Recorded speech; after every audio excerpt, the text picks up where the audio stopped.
Welcome to the Stronger Than Steel podcast with your host, Austin Davidson and John Keir, talking Steelers all the time. Now, here's Austin and John. Hello and welcome back to the Stronger Than Steel podcast. My name is John Keir, and joining me as always is my co-host, Austin Davidson. Hello. It's Season 2, Episode 68. It is now Saturday morning, and it's time to bring you some previews for the AFC and NFC Championship games. The Steelers will not be playing in those games, unfortunately, because of their 45-42 loss to the Jacksonville Jaguars this past weekend. Lots been going on in Pittsburgh with Randy Fichtner, Todd Haley, the offensive coordinator situation, and a lot of news about Le'Veon Bell and him apparently showing up to practice late and not going through a walkthrough. So we're going to get to all of that in a little bit, but in this episode we wanted to focus more on the games, and it's late and we have things to do tomorrow, so we will have a lot of content on that later, so don't worry about that. But for the time being, we wanted to focus on the two games that are taking place on Sunday for the right to go to the Super Bowl. So, Austin, let's jump right into it. The first game is between the number 3 seeded Jacksonville Jaguars, who have won 2 playoff games at home against the Bills and on the road against the Steelers. And they're taking on the New England Patriots, who are the 1 seed, who defeated the Tennessee Titans 35-14 last week at home. Got a good look at both injury reports here. And the one really interesting storyline has been the appearance of Tom Brady on the injury report with a right hand injury. And more specifically, this is apparently a cut on his right thumb that required stitches, I believe, on Wednesday. So, you know, how he said earlier this, I think was it today he said this? He said he's not sure if he's going to play. Was that what he said? Yeah, he's not sure yet. Well, I would have to imagine, Austin, that he's going to play in this game no matter what. But, you know, say he does play and, you know, he's obviously dealing with the injury. How is he going to be affected by it? Brady will still find a way to be amazing with the injury. It might even do so much as let the Jaguars overestimate it and then for them to slack on defense. We will see. I genuinely don't think it will be an issue, and I have to think Brady will play and play fine through it. So that's my opinion on the matter. What do you think? I don't see it as being too much of a struggle. If they're concerned about it, which I don't think they will be, they'll know for sure by warm-ups if it's going to be an issue. They'll probably throw maybe a little more quick passes, or they'll try to emphasize running the ball a little bit more. But I don't think it's going to be anything too different from what we were probably going to see in the first place. But if for some reason Brady is unable to go, or say something happens where just, God forbid, it gets infected or something like that, or, you know, it's worse than we all thought, and he can't play, and instead Brian Hoyer, the backup quarterback, has to play this week, or even if he has to take over for part of the game, you know, how does that affect the Patriots' chances of winning this game? You know, how different is the offense going to be under Brian Hoyer? It really makes a 35% chance for me. It should be lower, but Belichick knows how to adjust to the problems he's faced, and also Deion Lewis and James White in the playoffs have been monstrous, so they could possibly feed the Jaguars a heavy dose of the run game, and that could be enough to put them away. That is, in fact, the Jaguars' quote weak point on defense. So I can't completely rule out a win for the Patriots just because Brian Hoyer plays. Also, Matt Castle looked amazing when he was in a Patriots uniform. I think they went 11-5 that season. Yes. So Hoyer could just go off too in a better system. Just because he played better than the 49ers, I feel like the Patriots have a better system going for them. I think everyone could agree on that. So we will see. I think that they have a 35% chance to win still. What do you think? Well, obviously the Patriots are not going to be able to throw the ball as effectively, but I don't think it's going to change too terribly much about the playbook itself. Yes, Hoyer hasn't been there all season, but you know he's had several stints as Brady's backup. I believe this is at least his second time there. I think this is more likely his third, but he's been in New England for a long time, and he's a capable player in the NFL, even if he's not an outstanding superstar. He's not very athletic like Bortles is, but they're probably around the same when it comes to throwing the ball, and Hoyer's a trusted veteran that knows how to get it done. It's definitely going to level the playing field a bit, but I still think the Patriots have the talent the talent level advantage when it comes to their offense in certain spots, especially at tight end. So, I wouldn't expect things to be too terribly different as far as what Hoyer's going to try to do. It's just obvious the effectiveness won't be there as much as it would be with Brady, clearly. But I still think they'll have a good chance to get things done. I would still feel comfortable if I were a Patriots fan with Brian Hoyer at quarterback. I'm not saying you would love the idea. I'm just saying if that needs to happen, that's probably a good guy to have back there. On the flip side, Blake Bortles has had a tumultuous season, to say the least. He has looked good, maybe as good as he's ever looked last week, making a lot of good throws. And he was effective again on the ground after having a pretty ineffective week in the air against the Bills. The last two guys to beat the Patriots on the road in the playoffs are Joe Flacco, who did it twice, and Mark Sanchez. Can Blake Bortles join that club? Well, I know we just watched him beat the Steelers. I promise you this isn't salt, as I hate the Patriots way worse and hope the Jaguars go on to win. But I think this game is out of the hands of Bortles and more of in the hands of the defense and Fournette. Sure, Bortles made some clutch throws last week, but a lot of them weren't really clutch throws, just clutch plays. I saw him miss a lot of throws last week, just as much as I saw him make clutch ones, to be honest with you. Because think about it, the big plays that happened were mostly on blown assignments. For a good portion of the game, he didn't even complete a ball over 10 yards in the air. It was mostly on whatever the wide receiver running back did next after he got the ball to them, and it was below 10 yards in the air. So for me, can Bortles win this game? Sure. If he gets carried by Fournette in the defense, we win it on just Bortles throwing? No.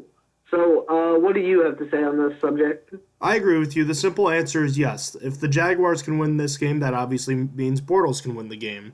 But he's going to have to play clean football. As bad as he was against the Bills, he didn't turn the ball over, and he looked a lot better last week by his standards. If Bortles can throw for something like 200 yards with at least 2 touchdowns and no interceptions, I'll like their chances a lot better, but that's not going to be enough. They're going to need at least what I'm imagining to be 2 turnovers that turn into touchdowns with short drives from their defense if they aren't return touchdowns, or from the special teams too, for that matter. But the way I saw it is that if Mark Sanchez can do it, then so can Blake Bortles, and I think that Bortles might not have been as good of a passer as Sanchez was, but he's more athletic, and the Jaguars' defense is better than the Jets' defense was at that time. So, if anything, I'm not saying it's easy, but it might be a little more favorable for Bortles in this instance. All right, so this will be the 5th all-time meeting in the postseason between these two teams. Kind of shocking, isn't it?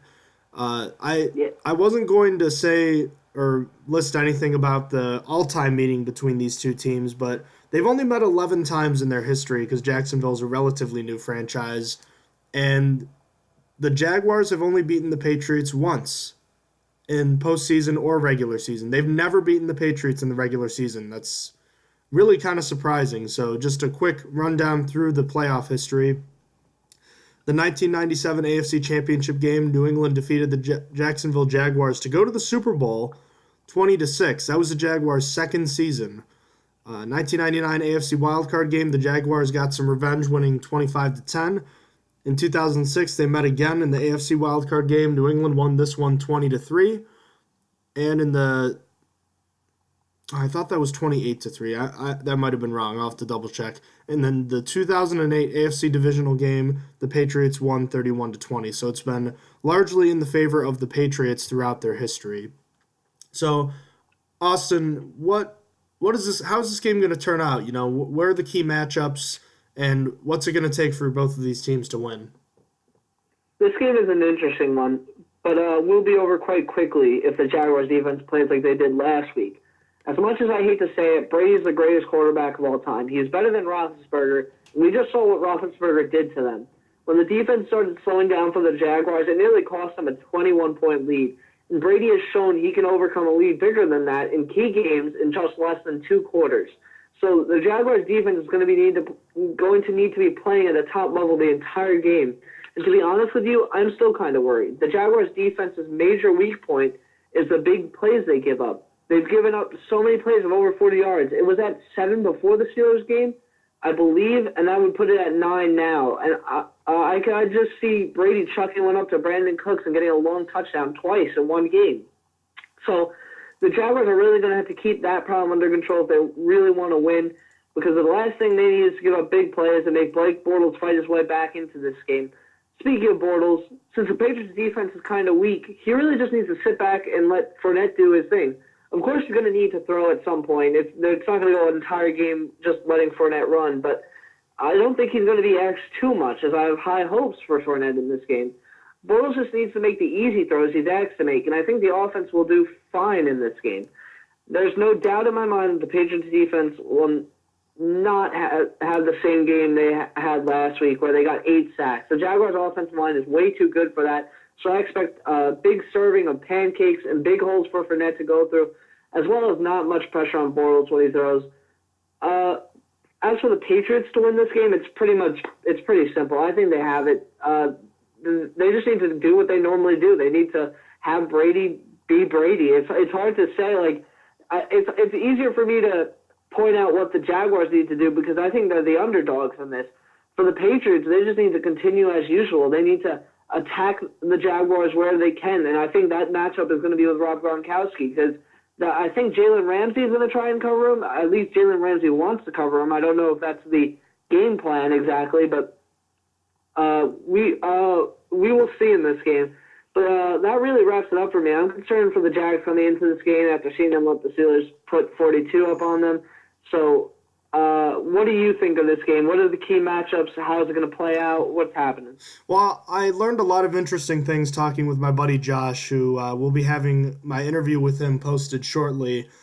He talked a little bit about some of those matchups, and I'll get to those in a minute. But obviously everyone is talking about the Jaguars' defense and the Patriots' offense. You know, who's going to be the guy to cover Gronkowski? Is it the athletic but undersized Telvin Smith? Is it Jalen Ramsey, you know, a bigger guy who could be a better draw for Gronkowski than we typically see? Is it neither of those guys? I think an interesting thing to point out is that Tom Coughlin knows how to beat the Patriots, and he's helped to assemble this defense in a very similar way to the ones that the Patriots lost to twice in the Super Bowl. It starts with the strong 4-man pass rush, and the Jaguars have that. Calais Campbell, Yannick Ngakoue, I believe is how you say it, Dante Fowler Jr., and Malik Jackson have each had 8 sacks this year, and that's not by accident. The Patriots didn't give up a ton of sacks with 35, but it's also not a great number either. The key is if they can consistently pressure Brady with 4 men, obviously.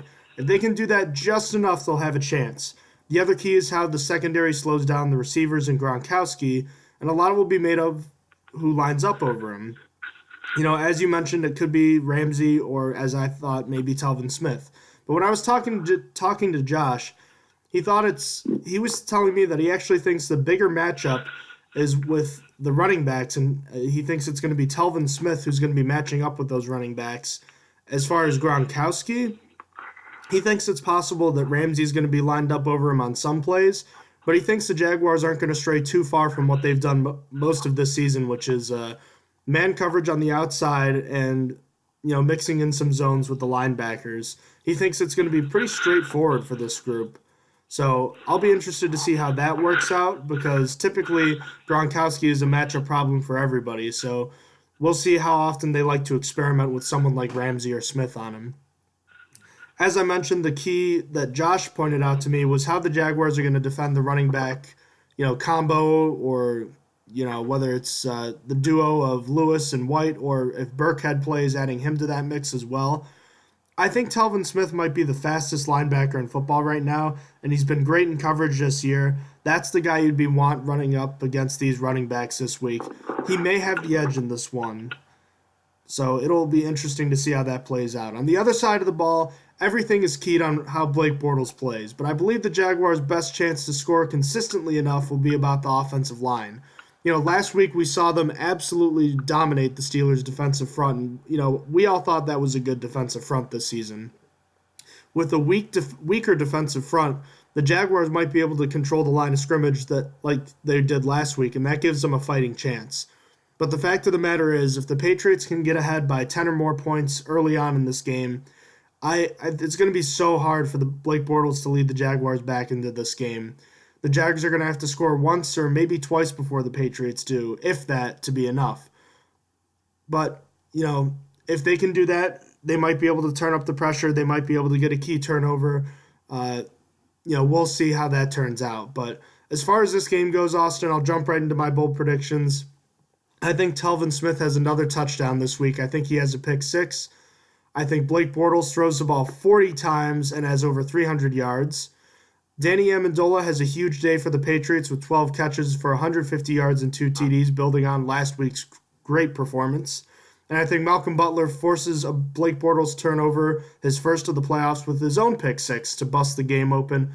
And I think the New England Patriots are going to be headed back to the Super Bowl with a 27-17 win over the Jacksonville Jaguars, covering the 7.5-point spread. So, Austin, let me hear your final score prediction and your bold predictions and your final score prediction. I just wanted to say I think that first bold prediction is a really good one. I can't even remember the last time Tom Brady threw a pick six. The last one I can remember is in the Super Bowl. Is it in 2015 against the Eagles? But he threw one. He threw one in the Super Bowl last year. Oh, yep, you're right. I can't believe that slipped my mind. But anyway, going into my bold predictions, Gronkowski scores 2 touchdowns and gets over the 130 yards. I think that the Jaguars' pass rush is going to be great in this game, getting 6 sacks and 10 total quarterback hits. Then I think the Patriots' defense is going to get no pass rush and gets no sacks in this game, and that's no more than 3 quarterback hits. And then my final score prediction is that the Patriots cover and win 35-21. And I think it's going to be the score is going to look like it's closer because I think the Jaguars are going to get one last touchdown in garbage time, so it's going to be 35-14 with only like a minute and a half left. So the scoreboard is going to look a little closer than it was. Alrighty. The late game at 6:40, we got the Minnesota Vikings traveling to Philadelphia to take on the Eagles. Chalk matchup here, the 1 and 2 seeds here. Interesting, though, the quarterbacks. A lot was made about Jeff Fisher and the Rams this year and how Jared Goff played a lot better this year than he did last year. Not as much was talked about with his backups, or at least quarterbacks who were there the year before anyways, and Case Keenum and Nick Foles. They have a combined, I believe, one playoff start. They did have a combined one playoff start heading into this postseason, yet one of them is going to be representing the NFC in the Super Bowl at quarterback. So who do you think is going to play better on Sunday? I like Case Keenum in this one. I like the confidence he has. I even believe in him. I think he has what it takes to win this game. I just haven't seen anything special out of Foles yet. He can play average football, but Keenum plays actually good in my opinion. So I think Case Keenum's got the edge in this one. What do you think? Keenum's had the better season to date, and he's played a lot more. I would think he'd have the advantage. It might be a little closer because of the Eagles' home field advantage, but I think the logical answer here is the right answer.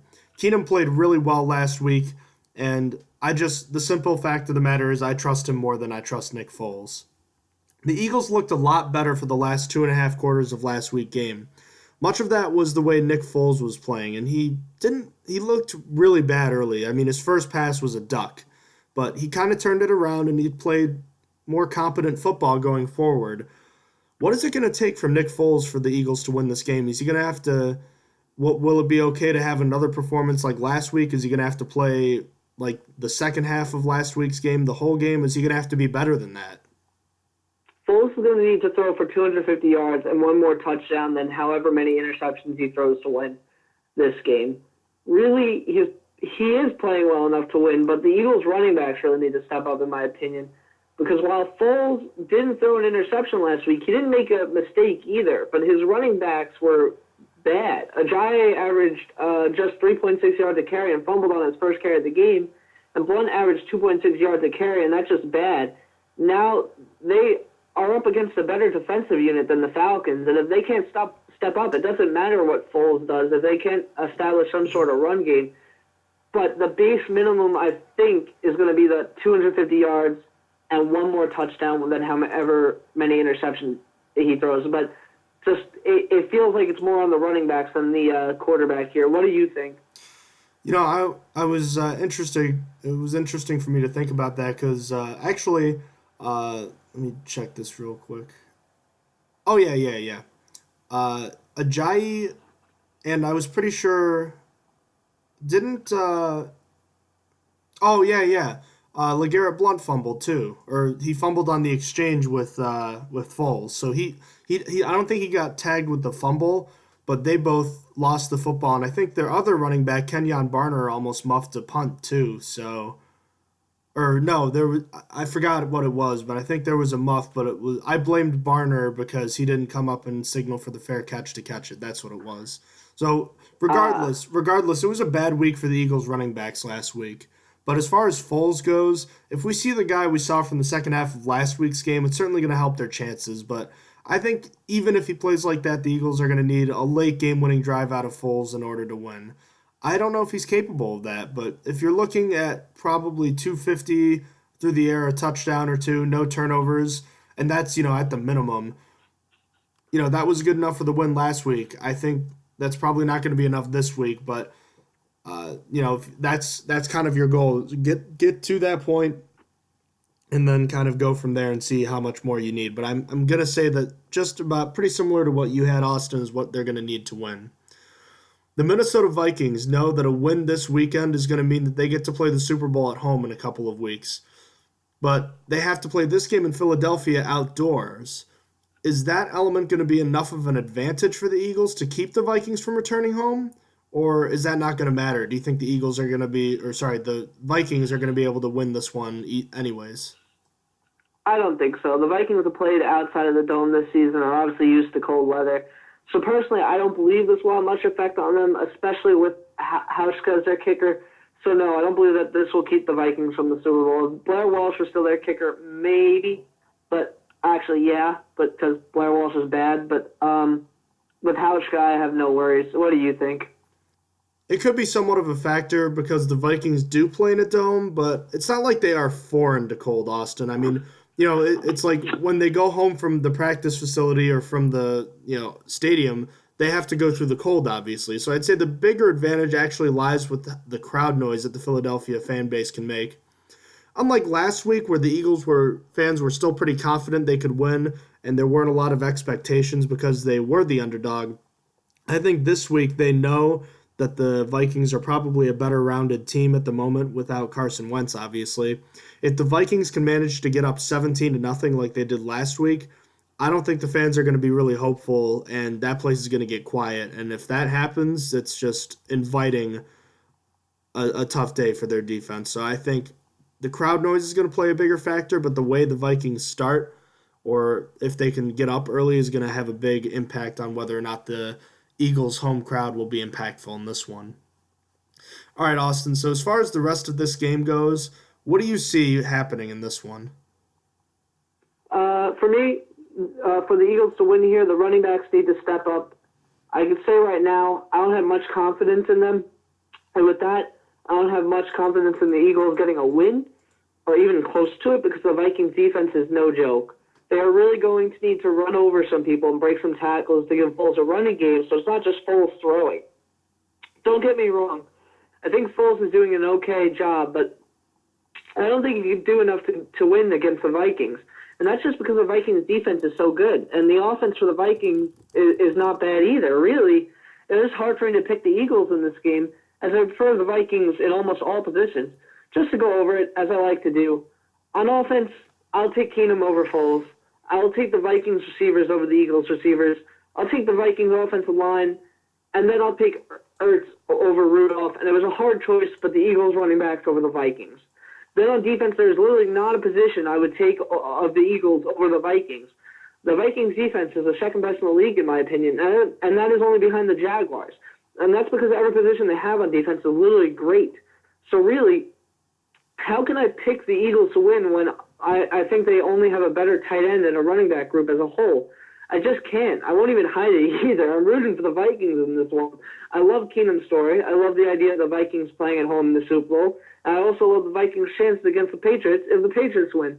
So let's go Vikings. I just think that they have the matchups here. I think that their defense is way better than the Eagles' defense. I think that their offense is also better than the Eagles' offense. It's going to take a lot for the Eagles to win, is my opinion. What do you think? Well, this game is going to be all about defense and not asking your quarterback to do too much. I expect a lot of running and a lot of play action in this one, so don't expect a quick start. The Vikings have some great receiving weapons to help Case Keenum in a solid but not great rushing attack. They're certainly going to be wary of Fletcher Cox and the Eagles' great defensive front, so look for a lot of misdirection and quick hitting passes early on. They can manage to fool the defense a couple of times, get guys like Diggs and Thielen into open space. I have a feeling they'll be able to make a few big catches like they did last week, and the Vikings are going to be able to win this game. On the other side of the ball, the Vikings defense might be the best in football and is probably the most balanced defense. The Eagles are going to have a really tough time figuring out how to attack this defense. I think a lot of it's going to be figuring out which back, whether it's Blunt or Ajayi, is going to be better suited for this defense. Normally I'd say you might want to wear them down with a lot of runs from Blunt and then get a couple of big gains with Ajayi. But in a game where a few big plays might be the difference, I think it might not really help them to wear down the Vikings defense because they might have to try to keep up with the Vikings offense. So you may see them push the issue a bit with Ajayi a little more. And he's always been a big boom or bust kind of running back. So we could see a lot of tackles for loss from him, but I think you may also see him breaking off a couple of big runs. But ultimately, the Eagles winning and losing, as we've been talking about, it's going to come down to Nick Foles and if he can make the throws he's asked to make. Are we going to see the guy from the first half against the Falcons last week or the guy from the second half? Either way, it still might not be enough. They may need at least one big play from the defense this time. So, Austin, Minnesota is a 3-point favorite in this one on the road. My bold predictions, I'll jump right into it. I think Case Keenum and the Vikings offense is going to put up 400 total yards and they don't turn the ball over once. I think they have a pretty good day against a good unit. I think Fletcher Cox is good but not good enough, finishing with only a single sack and a tackle for loss in this one. I think Nick Foles throws for less than 200 yards and has 2 interceptions. And I think Everson Griffin of the Vikings has 2 sacks, and the Vikings as a group finished with 4. And as far as the final score goes, I know most of those bold predictions were really in favor of the Vikings, and I think those could happen, but I do think this is going to be a pretty close game. I have the Vikings covering 24-16. I just don't see how the Eagles are going to be able to score more than 20 points against the Vikings defense. And I think the Vikings defense is going to put up a valiant effort, but eventually they're just going to break through and they'll score a couple of times. And I think the Eagles are going to score maybe a touchdown or they'll add a couple of field goals in the fourth quarter to make it a little closer. But I think it's going to be Minnesota heading back home with a chance to win a Super Bowl on their home turf 2 weeks from now, technically. What do you think, Austin? What are your bold predictions and final score prediction? My first one is that Keenum throws for 4 touchdowns and no interceptions while also rushing for 20 yards. Second one is that Nick Foles also does surprisingly well against a really good defense, throwing for 3 touchdowns and only 1 interception. Third one is that Harrison Smith gets that 1 interception and leads the team in tackles and gets at least 2 tackles for a loss.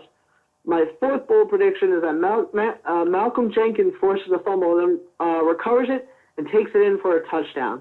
And that leaves me with the final score prediction of the Vikings covering and winning 41-21. And that's really it for me. That's a lot of points. You think it's really going to be that high scoring? The Eagles' defense, I think, is a bit overrated. I don't think that the Eagles are that good, to be honest. Not that good. I think a lot of the problem, I think they finished number 1 in rush defense. I think that was a little bit misleading, skewed because teams fell so fast to the Eagles because the Eagles' offense was so deadly with Carson Wentz that their rushing game was almost gone because they had to keep up. Meanwhile, the Vikings, when they win, I hope I don't mess up the statistic. I saw it this morning, so I'm going to go lower than what I remember it. In the 10 of the wins they got this season, they won by 14 points or more.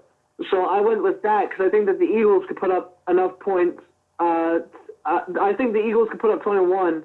I feel like the Vikings could really have a field day here. I think that the Case Keenum can tear apart this even worse than he did against the Saints. He put up 29 on the Saints, and the Saints defense for me was like bordering top 12. It might have been 13, it might have been 12, 11, but maybe even higher for most people. In the playoffs for me, it fell down to there because of just how bad they did in the first round. But regardless, I think that the Eagles defense falls to like 20. Eagles defense isn't that great in my opinion. They did finish with the best run-stopping defense. But again, I think that's really skewed. I really think that got messed up because Carson Wentz was so good as a quarterback that he was putting his team up on like 14-point leads by the second quarter. I was still maintaining a 14-point lead through the second quarter, so I do have that high scoring of the game. Interesting. Yards per carry against this year. That's another good, a relatively good statistic to check. Let's see. So as far as yards per carry against this season, there's no way. Oh, that's on offense. I was going to say there's no way, because one thing I remember about the Steelers, Austin, is that they had they finished, I think, near the top of the league in rushing yards against this year, but their yards per carry was something like 24th, 27th, something like that. Yeah, the Denver Broncos led the league this year in average rushing yards against per play.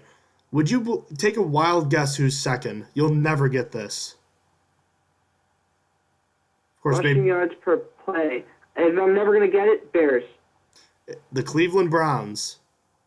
Really? 3.4 yards per carry against. Yep. Which is interesting. You know, maybe I don't know. Let's not even get into that right now. But the Minnesota Vikings are fifth in that category at 3.7 yards per carry against. The Philadelphia Eagles are sixth at 3.8 yards a carry. And the Steelers are all the way down at 27th at 4.4. Yay. Yay. In any case, you know, maybe we're still salty. Let's not. Wait, I'm sorry. Where do you have the Eagles? Sixth. They are sixth. Oh, okay. My bad. Yep. I got lost for a second because I had it filtered the wrong way, and that confused me. I was making sure, but yeah, you're right. A lot of times when you sort it, it sorts it. They're better than the run against the run than I gave credit to.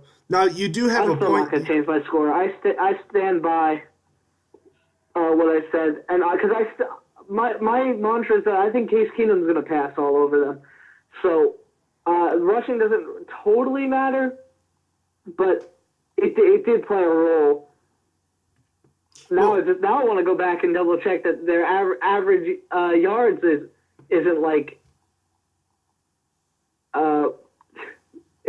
super bad. Like, and I'm just totally messed up. Yeah, the Vikings rank about first, second, and then the Eagles rank all the way down.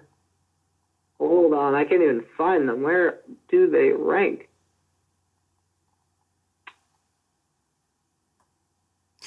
Well, Austin, in any case, I do think you still have some good points there. You think about a lot of those games that the Eagles were playing this year. You're right. They were ahead by a lot of points in a lot of those games. You know, a lot of teams had to stop running the ball. Even if they were running the ball, they may not have run the ball well, too. Because remember, they played the Giants twice this year. So, I mean, that has to skew it a little bit, too. But, you know, as far as the Vikings' weapons on the outside goes, I wouldn't be afraid to try throwing it a lot. You'd have to like their chances with Diggs and Thielen on the outside, right? I do. I said in a previous episode, I think that's the best wide receiver duo in the NFL right now, depending how hard Antonio Brown skews it to bring up Antonio Brown and Juju Smith-Schuster. It becomes hard. I just think that Thielen and what's it called? Thielen and Diggs are both top 10, top 15 wide receivers, and not many. I don't think another team has something like that. So I don't know. I like those guys. Most of this year, I thought Eagles ranked seventh, by the way. Seventh in average yards on passing. Okay. They're tied for seventh. Okay. I thought for most of this season, Thielen was one of the most underrated players in football. I don't know if he's necessarily underrated now. Maybe he just doesn't get the attention, but I mean, he's getting it now. So, you know. Anyways, Austin, what's the better matchup this weekend? For me, based on my score prediction, the AFC Championship is going to be closer, so I will go with that one. But I'm not quite sure either of these games will be good. It just feels like the Patriots may just have their way with the Jaguars, and the Vikings will manhandle the Eagles. But we'll see. What do you think? I was thinking about going with the AFC Championship because I want to believe the Jaguars can play close with the Patriots and that doing that will make the Steelers' loss look not as bad if they can play close and beat them. But it comes down to quarterbacks in my mind, and Blake Bortles could prove me wrong again, but I think the difference between Keenum and Foles is a lot closer than Brady and Bortles, and I think the overall balance of the two NFC teams makes that the better matchup this weekend. All right, Austin, so it's time for your X Factors, one player from each team that could be a difference maker on Sunday, starting with the AFC teams.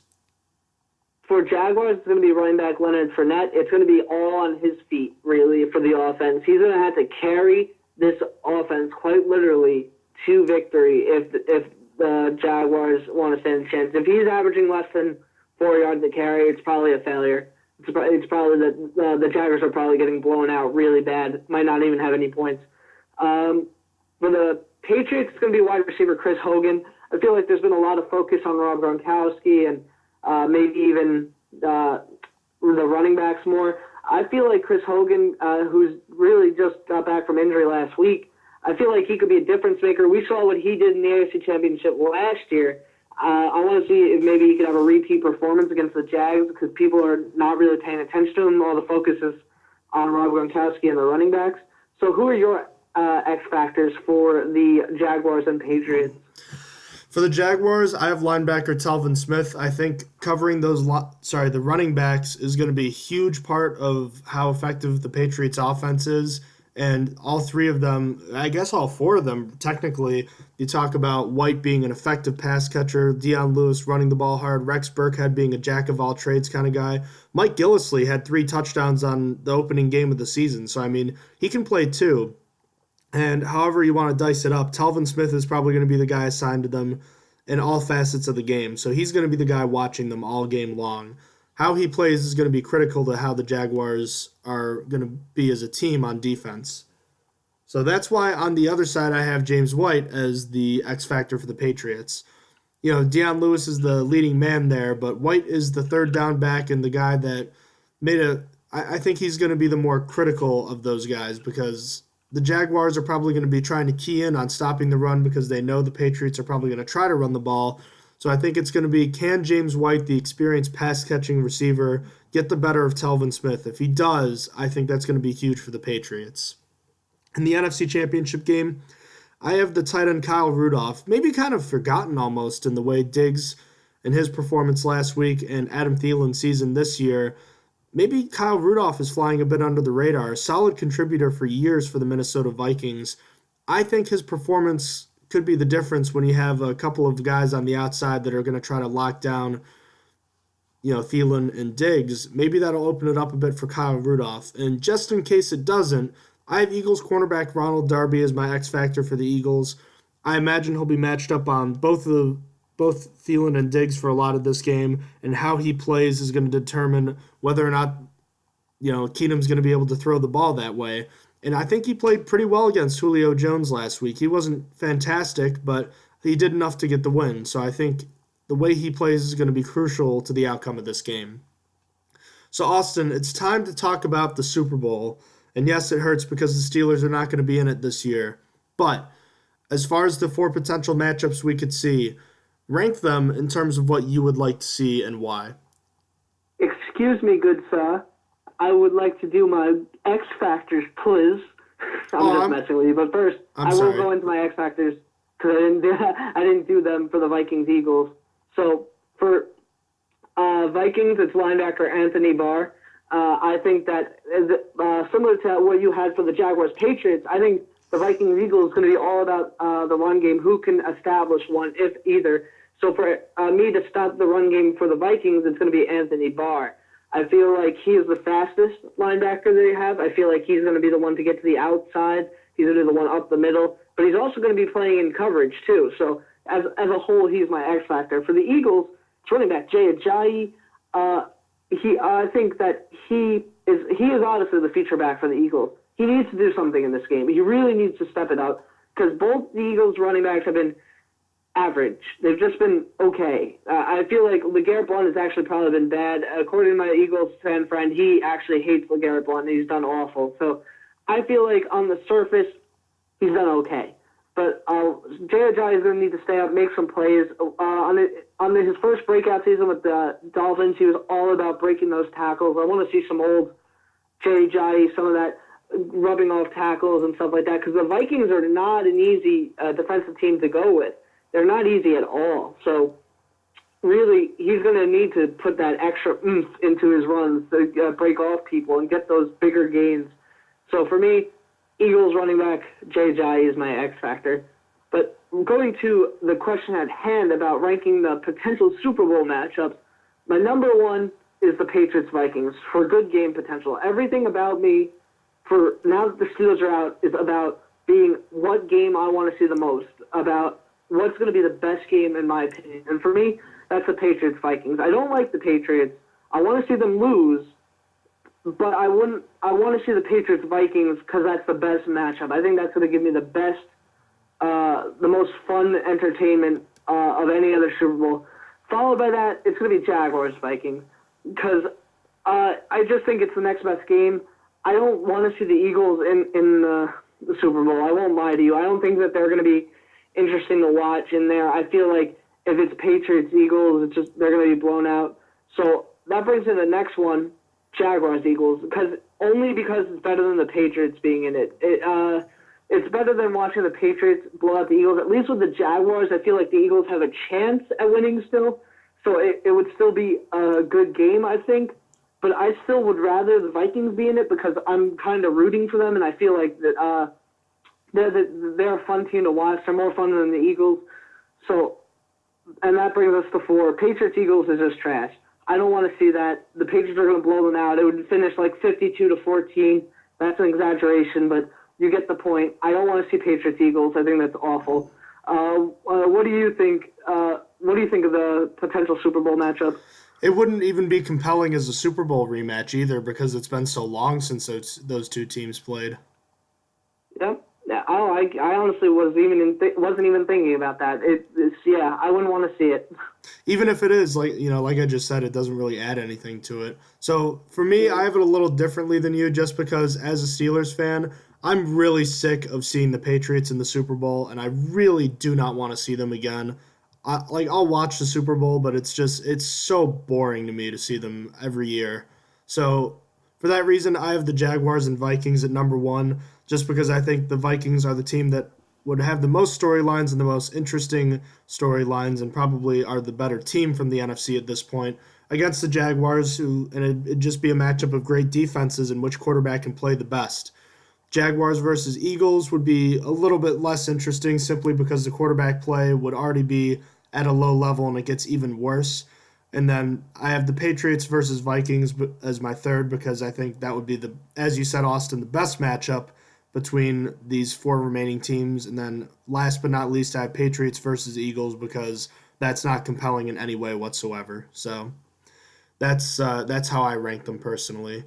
But yeah, it's been a crazy season, and it's hard to believe it's been almost a week since the Steelers' season ended in a terrible fashion against the Jaguars, and a lot of interesting things have happened in the 6 days since, and we'll definitely bring you some more information about that, but we wanted to talk more about the conference championship games right now. So, Austin, I think we're just about set here.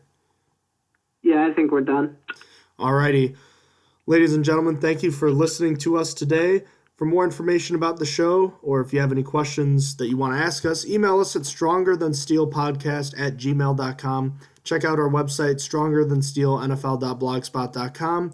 We are on iTunes, SoundCloud, and YouTube, and we have various social media accounts that you're more than welcome to check out. We're on Instagram, Twitter, and Facebook, so please don't hesitate to explore and see what we have to offer. So thank you so much for joining us tonight, and hope you enjoy Conference Championship Weekend as much as you can without the Steelers in it. And we'll be salty, but we'll see we'll see how the matchup for the Super Bowl turns out. It's, oftentimes these games turn out to be more exciting than the Super Bowl. So that wasn't the case last year, but hopefully it is this year, maybe. I don't know. Maybe at the same point, the Super Bowl is the Super Bowl. Maybe you want to see the best game then too. But there's just something about a conference championship game that I find to be really compelling. Yeah, I feel you on that. In any case, thank you again for listening to the Stronger Than Steel podcast. We'll be back soon. Have a good night. Have a good night. You have been listening to Stronger Than Steel podcast. Thank you for joining us today, and don't forget to check out our website listed in the description below.